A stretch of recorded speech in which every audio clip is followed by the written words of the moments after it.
प्रिय साथियों, नमस्ते।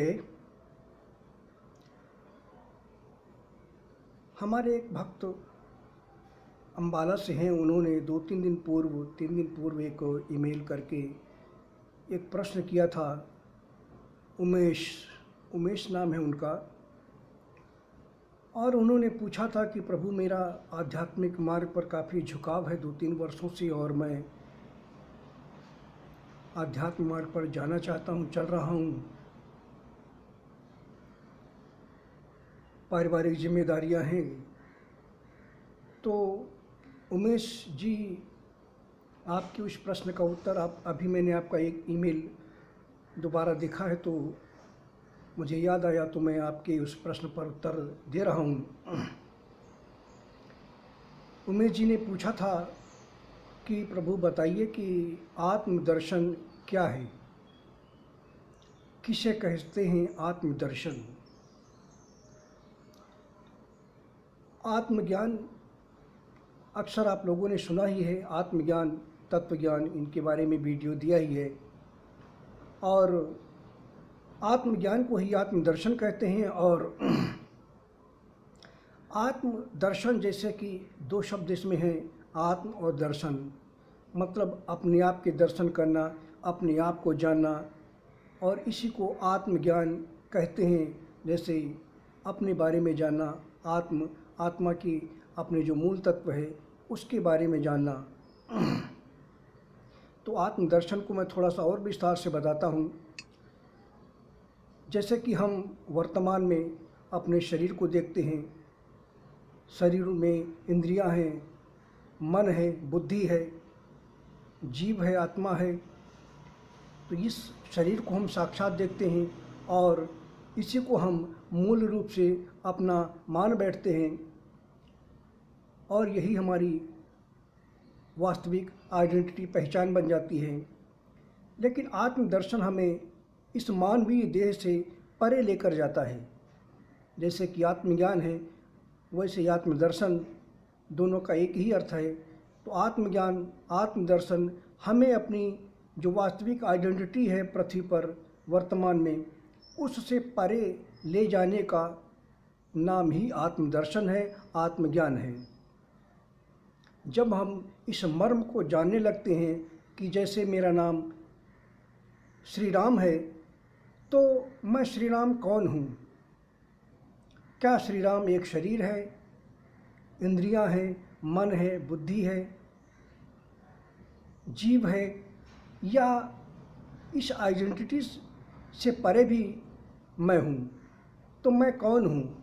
इसी मैं तत्व के ज्ञान को ही आत्मदर्शन कहते हैं। और जो इस बात में उलझ कर रह जाते हैं कि मैं तो उमेश हूँ और यही मेरी पहचान है, और जो लोग वर्तमान को ही सब कुछ समझने लगते हैं, ये ऐसे लोग ही घोर अंधकार में भटकते रहते हैं। जैसे कि वैज्ञानिक लोग वर्तमान को ही, जो हमारे सामने है, उसी को ही सब कुछ मानकर चलते हैं।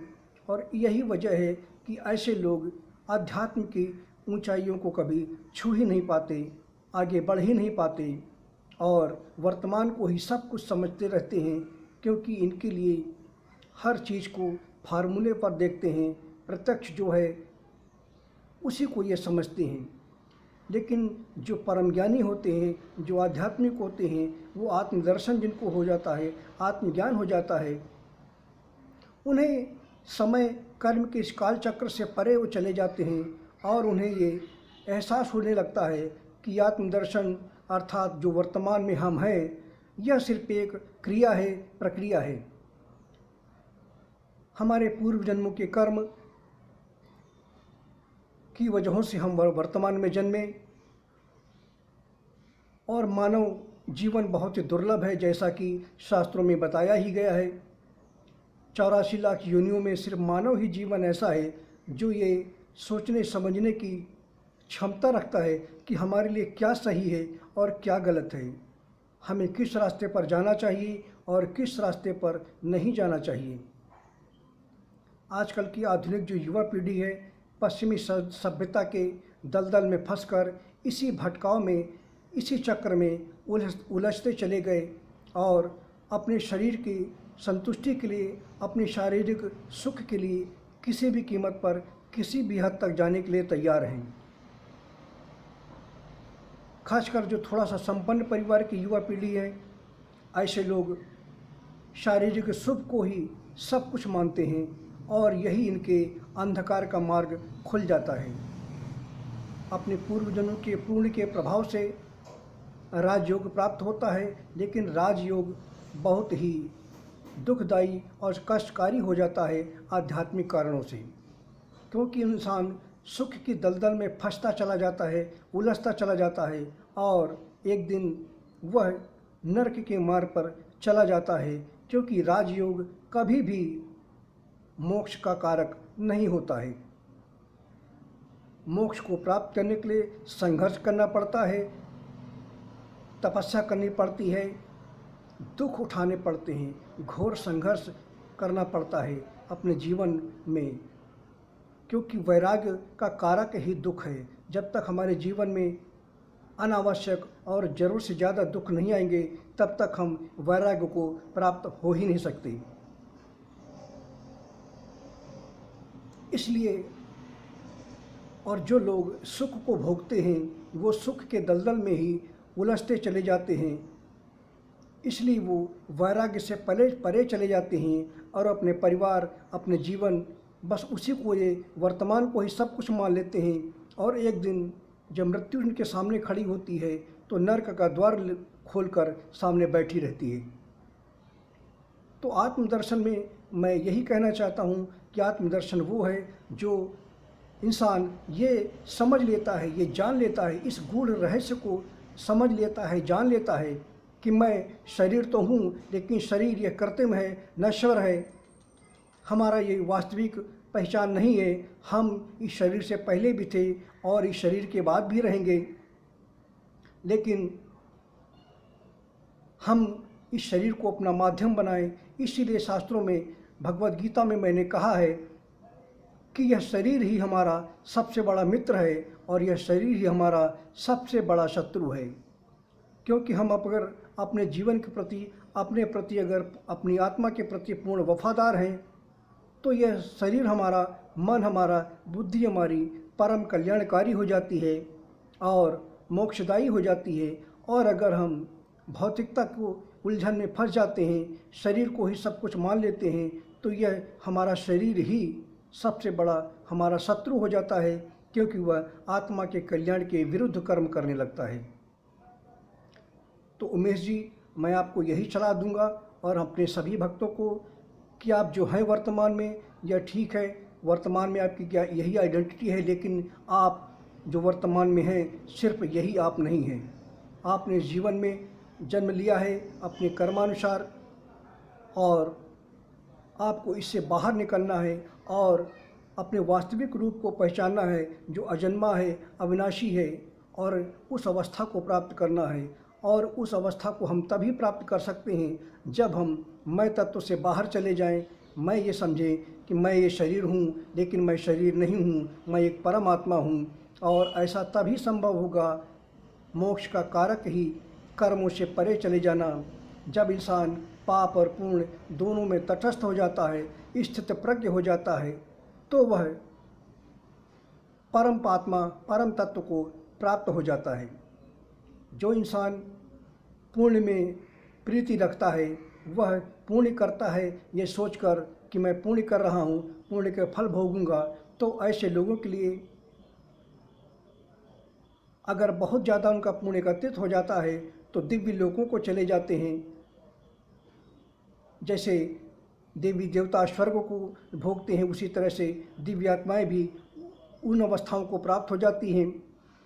लेकिन ये सब नश्वर हैं। देवराज इंद्र भी 72 युगों के लिए ही केवल देवराज इंद्र बनते हैं। इस समय जैसे कि पुरिंदर नाम का राजा देवराज इंद्र बना हुआ है, उसी तरह से ये पुण्य के प्रभाव क्षीण हो जाने पर इनका शासन खत्म हो जाएगा और कोई दूसरा देवराज इंद्र बन जाएगा।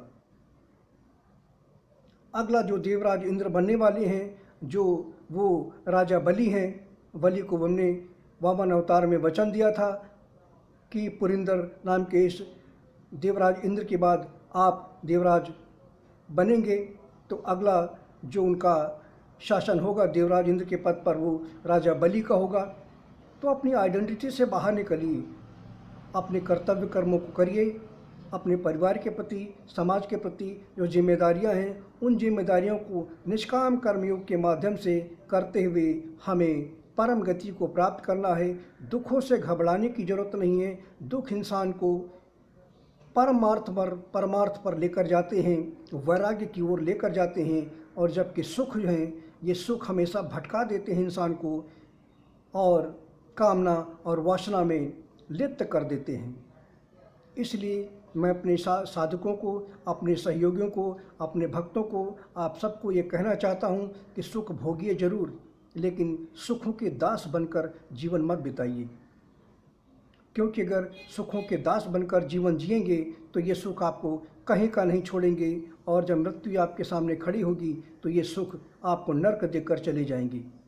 इसलिए मैंने मेरे सभी देशवासी, सभी विश्व के प्राणियों को, सभी लोगों को यही मेरा संदेश है कि सुखों को अवश्य भोगिए, लेकिन स्थित प्रज्ञ होकर, तटस्थ होकर आप सुखों को भोगिए, लेकिन दुखों से नफरत मत कीजिए। अगर दुखों से नफरत करेंगे तो सुख आपको अंधकार के घोर नर्क के दलदल में डाल देंगे।